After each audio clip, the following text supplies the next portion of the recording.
Thank you very much. So we developed a kind of self-help intervention, which consists of mainly this worrying type exercises for suicidal people. RCT stands for Randomized Clinical Trial. And we did that because many people with suicidal ideation do not receive treatment. There are all kinds of barriers for people to enter regular care. For example, they think they can do it by themselves. They believe in spontaneous recovery, or think that problem is not that severe, or treatment will not be effective. So these people say, well, this treatment might be effective for other people, but not for me. People may be shamed for suicidal ideation. You know that a lot of people are very much ashamed for their suicidal ideation and think that other people will reject them as well. They fear stigma or self-stigma. They fear losing autonomy when they disclose their suicidal thinking, admittance to a psychiatric asylum. But also past negative experiences prevent them from entering again into the mental health care system. And that's why it's so important to have anonymous helplines or chat lines or online services for people who do not want to disclose their identity. So the internet might provide anonymous help to address some of these barriers. And online self-help may also help suicidal people to visit their GP and mental health care center. But also people who receive treatment may benefit from additional online self-help. There are lots of nowadays effective internet self-help or guided or unguided interventions for depression, anxiety, sleeplessness, smoking, obesitas, whatever, but not yet for suicidal ideation. So we did a study comparing unguided web-based self-help for suicidal thoughts with a waitlist control group. The hope was that if we would be able to develop such a self-help unguided therapy or intervention, this would allow self-help lines or hotlines with a website to include it into their website. And we also hoped that developing this would also give the possibility for countries with few psychiatric services or few psychological services to adopt it. So the intervention consists of 6 modules. It's unguided. CBT stands for cognitive behavior therapy, problem-solving therapy, dialectical behavior therapy, and mindfulness, all for kind of interventions with proven efficacy. So the first module is aimed at reducing suicidal worrying, the second to regulating intense emotions, the third to identifying automatic thoughts, etc., etc. I will go over these modules. I don't want to go over all the scientific details because you're not a scientific audience, and I hope you will believe me that it's methodologically sound. Week 1 is the repetitive character of suicidal cognitions. Exercise aimed at reducing suicidal worry, and week 2 is dealing with emotions. So this all can be done on the computer without therapists, without disclosing your name. This is one of the pages, and you can see that here are the days of the week, Monday until Sunday, and we ask people to indicate how many times did you think about suicide today? 12 times, 26 times, 500 times, 1,000 times. And how many hours and minutes did you spend thinking about suicide? These 2 questions I told you before, and just you ask people to register, to monitor. And we know that monitoring the frequency and intensity of your thoughts is a powerful therapeutic intervention. People realize what they are thinking, realize what they are doing. The third week, we identify automatic thoughts, like I'm worthless, I'm fat, I'm ugly, I'm thick, but also I'm a failure, I'm incapable, I'm unlovable. All these things which have become automatic thoughts. But all the time, self-help is no substitute for treatment. It's good to follow this, but it's better to go to a GP and go to a psychiatrist or psychologist if you're suicidal. Well, here are a number of automatic thoughts. the prototypical suicidal thoughts, and we ask people just to tick whether they have thought these thoughts this week, like monitoring. Then we ask the people to stand back and take some distance of their own thinking and evaluate or assess their thinking in terms of is it an all-nothing thinking, overgeneralization, disqualifying, emotional reasoning, etc. So they fill in their own thoughts, or they have ticked before, and we ask them to evaluate, assess it. Is this an all or nothing, or is it a nuanced thought? And so gradually we try to help people to stand back and to distance themselves from these worries. And this is cognitive behavior therapy, challenging cognitive distortions, and very important, we provide in 6-week week on relapse prevention, because we are sure if you are suicidal, you will be suicidal again in the future.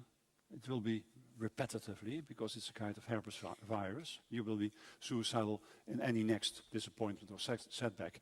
So what can you learn now to prevent that tomorrow or next week or next year you will be suicidal again if a disappointment happens? This is design. This is a classic design, a randomized controlled trial. You have two arms, control condition, intervention condition.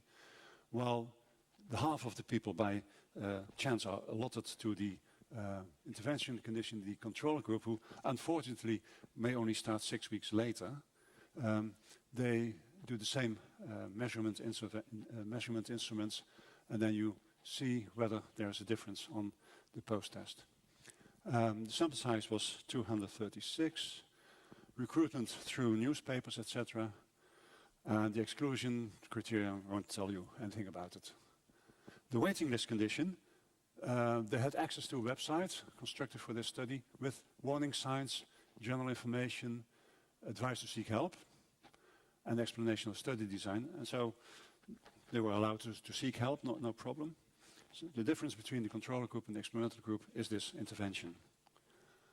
But because we think that suicidal people are a vulnerable population, I don't think it's true. But we think in general, and medical ethical committees think it's so, we have to make a safety protocol, which with involvement of GPs. But the respondents were not anonymous because they had to provide informed consent, written. So a lot of people didn't want to participate because they didn't want to disclose their identity, which makes the representativeness of the study questionable. But the safety protocol, at every 2 weeks, we asked the people by Qualtrics, by an email questionnaire, to rate their depression and to rate their suicidal ideation. And when it was dangerously high, acute risk, then we called them, we called the participants, we did a risk assessment, and in case of high risk, we communicated to the GP that there was high risk. And not being able to contact the participant, then also the GP was called to take action. This is only to show that we had a lot of people who wanted to participate. There was an enormous amount of interest in the study. But as soon as they learned that they had to disclose their identity, over half retreated. But there were a lot of people who were too young or declined to participate, again, for reasons of anonymity. We had 236 patients or persons allotted to one of both conditions. This is the main finding. You can see that in the control condition, the frequency and intensity of suicidal ideation dropped down, which is very promising, which is okay. But in the experimental group, the decrease was significantly better.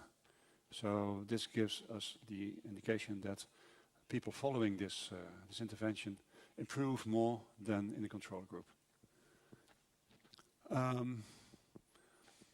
If you see the group who followed more than 3 modules, the adherers, they even benefited more.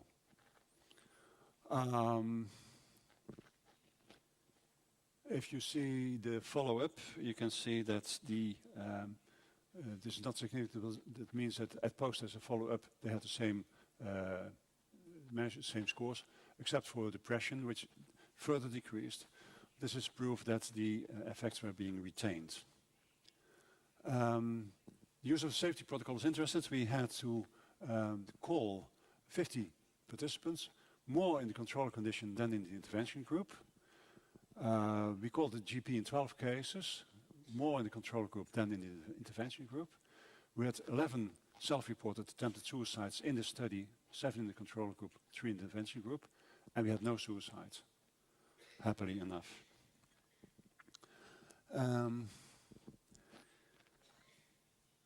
The strong point of the study is that we think we have a fairly representative sample as regards the level of depression, the level of suicidal ideation.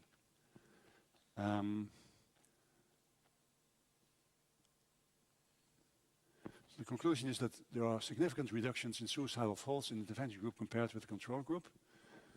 The results are maintained, and it was possible to study online self-help, although there are many, many methodological complications. So the implications that online self-help is available for people with suicidal thoughts, irrespective of diagnosable condition. Implementation through the internet is worldwide possible. We have small effects, but large numbers of people would be able to follow this course. Implementation would be possible in LAMIC countries, which stands for low income and low and middle income countries. For example, in Pakistan, there's a population of about 160 million people. There are 6 psychiatrists.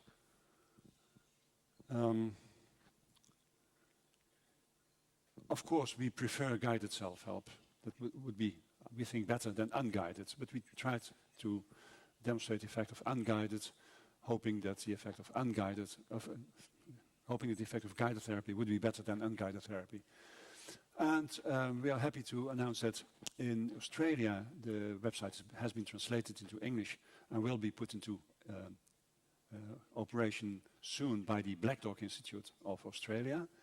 We have a translation in Spanish, in Turkish, which are bound to be evaluated, and there are interest in Denmark. In Holland, it's a regular part of a website. Can I have the website, please? Of 113 Online. 113 Online is a telephonic helpline and an internet chat helpline. And here is the self-help course which we developed, is regular part of this website, and several thousands of people have followed this course in the meantime. So you can see you can talk now, you can do online therapy, you can chat, you can text messaging. There is, you can start a therapy, you can now talk, the crisis number. At this moment the chat is occupied. There are 7 or 8 psychologists working, and self-help is the same as you can start it right now, or you can start self-help in attendance of the chat to be open. This whole organization is being financed by the Dutch government, about €1 million a year, and we employ volunteers, but also volunteers of Censur. Some of them are present here. Censur is helping us with that, but also if it's difficult, we can transfer the call to a psychologist and a psychiatrist who are being paid by our organization. I'm one of the members of the board of directors of this organization. Okay, there are some publications, and I have some books with you. For those who want to have publications, please contact me. Not only is effective, it's also cost effective. Those people who followed the course had less medical consumption than in the control condition.